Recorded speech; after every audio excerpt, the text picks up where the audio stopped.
Good day, stress-free mommies! So this time we are going to have a breast pump review, but this time, manual pumps naman yung re-reviewin natin. What are the pros and cons? What are their similarities, differences, or anything that we can talk about this manual pumps? Dalawa to sa pinakasikat na pump sa breastfeeding world.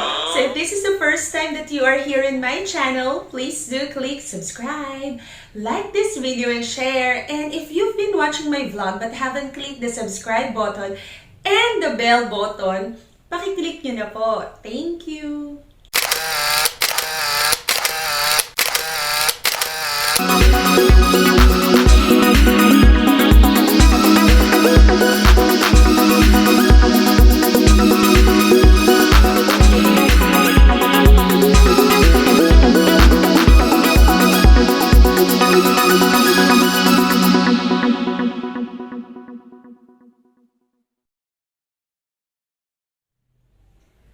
Ayan, so now we are here.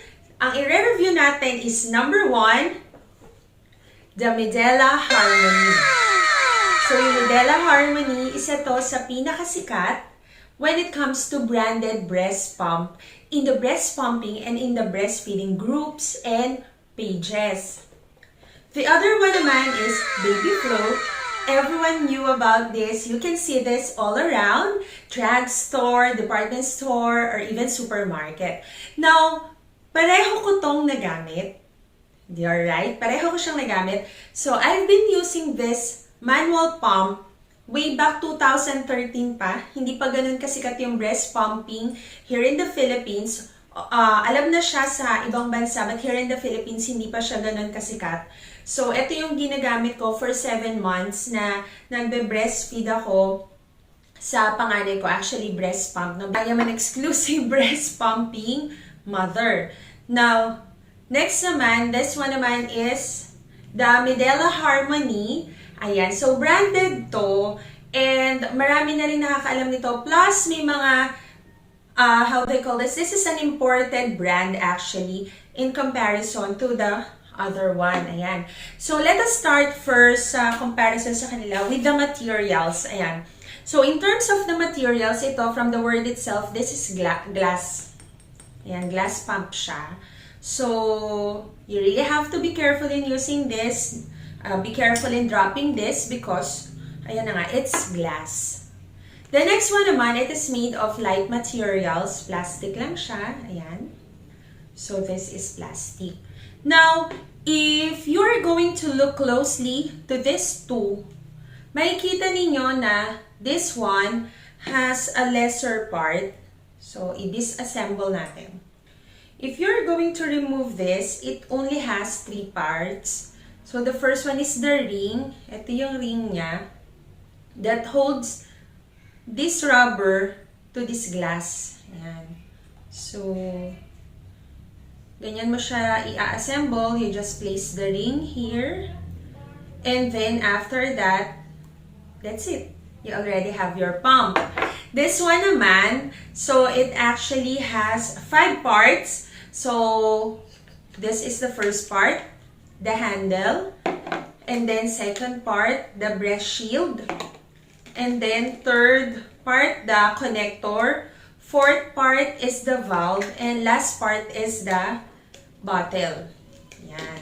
So, it has 5 parts while the other one has 3 parts.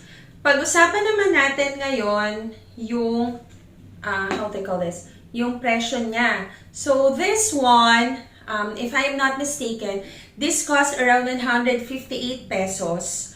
Yan. So, very affordable for every pumping mothers out there. 158 pesos lang to. Yan ang pagkakatanda ko dyan. And the other one, this one, I am the first owner of this. So, I bought this for 2,200 pesos. No, yan. So, this serve as my backup pump. Now, ano pa yung difference nila? Ito nagamit ko to, sabi ko nga, for 7 months. Challenging siya talagang gamitin. Ito, no?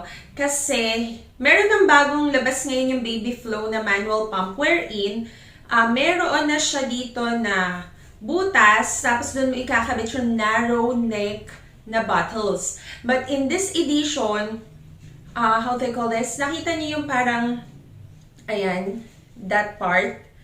So, once you pump your milk,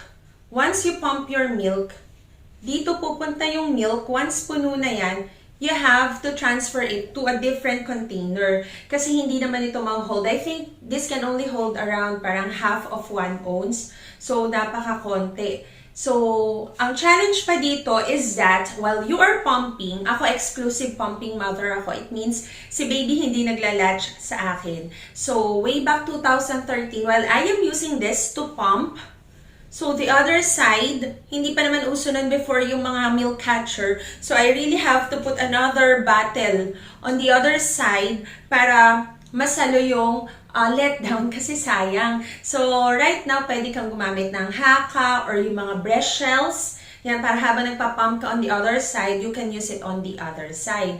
So, ganun siya gamitin. So, pag prines mo na siya, lalabas yung milk, and then dito siya mapupunta sa side na to. Yan, dyan mapupunta yung milk. On the other hand naman, si Medela Harmony. So, another thing pala dito, syempre, yung suction niya, parang isa lang yung suction niya talaga. Yan. So, depende rin sa pag-press mo. Si Medela Harmony naman, it has 2 options. The first one is massage mode. So, this one is massage mode. Ayan. This is massage mode. But I use it this way. Okay lang naman. Comfortable din siya. And then, ito naman is expression mode. Yan.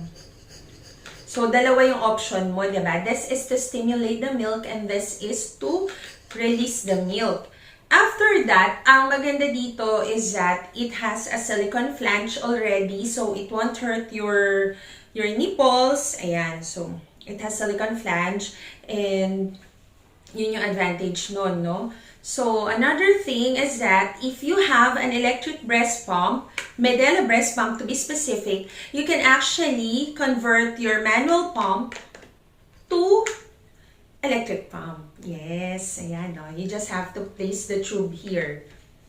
Actually, may sample video ako nito. Just try to locate it on my channel, the Medela breast pump review of Medela Pisa. Pinakita ko doon on how you can actually use this pump to become an electric pump. Ayan.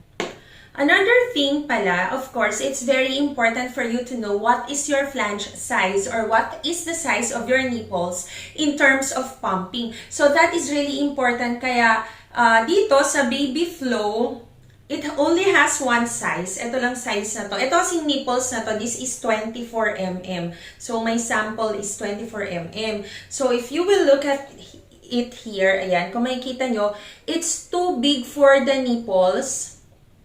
Ayan, ang laki niya, diba? It's big, yung pinaka-flange niya. So, I don't know if it's really visible in the camera.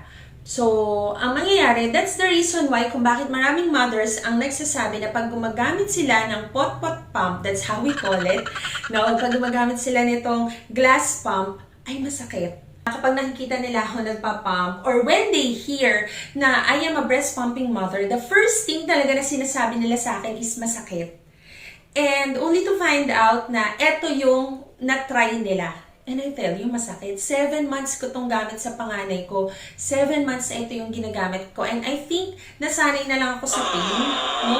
And good thing na may lumalabas, but it's really painful. So, that's the reason why kung bakit painful siya, kasi malaki yung flange. Okay? So, next naman, this one, ayan.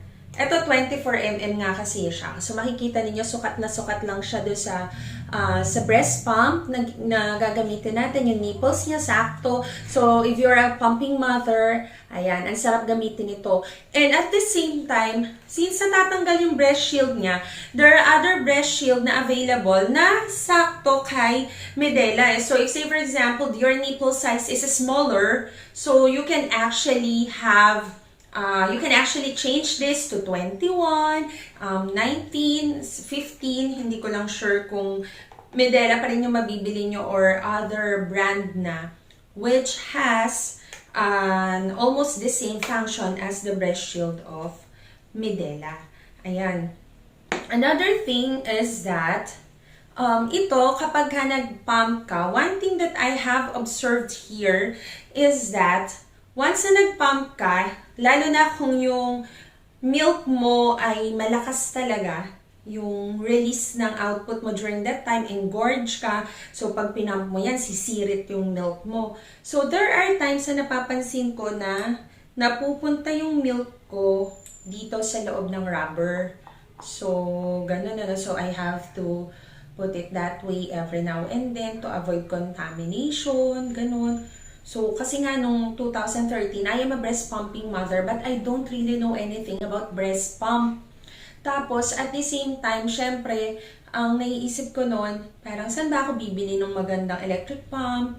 Ang naririnig ko lang na sa US daw, yung mga nagsasabi sa akin. So, sa online naman, wala rin naman ako masyado, hindi pa naman ganun kaano ang online way back 2013. So talagang this is what I am using. And I only last for 7 months in my breast pumping journey. Now I am on my 17 months. So ito, hindi ko talaga siya nagagamit masyado, pang backup ko lang siya. So once you pump here, ang makikita mo dito, ayan. So makikita nyo dito, di ba? This is where your milk will go. Yan, dito siya papasok.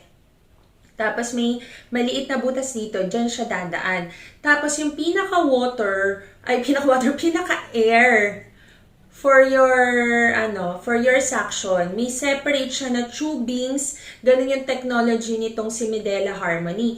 So, which means na yung milk mo talaga, it's really safe na diretso siya sa bottle. Tapos, yung air niya, yung handle, hindi siya nalalagyan ng milk kasi nga it has a different tubings. Ganun, no? Ganun yung technology na ginawa ni Medela dito. Plus, yun na nga, it already has its own bottle. That's why you'll save a lot of time. Sa washing naman ito, kapag hinugasan mo to, when you wash baby flow breast pump glass, I would suggest na kailangan i-wash mo rin pati handle kasi nga napupuntahan siya ng milk. So, if hindi mo i-wash yung handle every use, prone siya for contamination. Baka mamaya, hindi mo napapansin, lalo na yung air galing din dito, di ba? So, yun. Next naman dito, ako I don't usually wash all the time yung handle. No, I only wash this part. Except na lang, if say for example, umalis kami ng bahay at ito yung backup pump na dala ko. Of course, lumabas kami ng bahay, so prone siya to any kind of ganun, may pagkaganon akong thinking. So, huhugasan ko siya. Ito, mga once in a while ko lang siya hinugasan every other 3 days, ganyan, pag ginamit ko ha. So, yun, since hindi ko nga siya laging ginagamit, since backup pump ko lang naman siya sa electric pump. Now, I'm really trying my best to be fair in giving the review for these two pumps since I have really, used this naman, no? Talagang nagamit ko to for 7 months and this is my backup pump for, hindi naman siya 17 months kasi kailan ko lang siya binili. But I've tried this before. So, all I can say to you breast pumping mothers is that if you really want to be involved in this kind of journey, never hesitate to buy breast pumps. Yan kasi yung madalas ko naririnig, kahit naman sabihin mo na yung mother na kausap ko, she has a budget, parang she was hesitant na ang mahal naman ng mga breast pump, yung manual pump, it costs this much. So, ang masasabi ko lang talaga is that, in this journey, ang titingnan mo is the first part of the investment talaga. You really have to invest in a pump na makakasama mo sa journey mo, magandang gamitin, and at the same time, matibay gamitin. Ayan. So, yung savings, it will come after na lang. So, you really have to invest kung gusto mo na magtagal ka sa breast pumping journey. But if, say for example naman, you really cannot buy a pump like this one or something like electric pump, kahit may mga mura na electric pump na yan and your budget is just for a certain price like 200 pesos or 150, then you'll go for this. Yun nga lang, how do I say this? You go for this, pero siguro pag ipunan mo yung mas okay na breast pump. So, for me, my choice talaga is the Medela manual pump. Yes, of course. Pero I always have this here kahit na mayroon na akong electric pump, mayroon na akong manual pump, I still keep this one. You know, in case of emergency, you'll never know. So, at least, eto talaga. Backup ko din naman siya just in case masira yung electric pump, mag-malfunction tong manual pump, and I only have this one, so I can still use this anyway. So, yan. I hope that you have learned another lesson insights about breast pumping through this review. So I would like to invite you to please like my page, Stress Free Mommy PH, and follow me on Instagram, and let's talk about everything about breastfeeding. Thank you very much, and God bless. Happy pumping, mommies!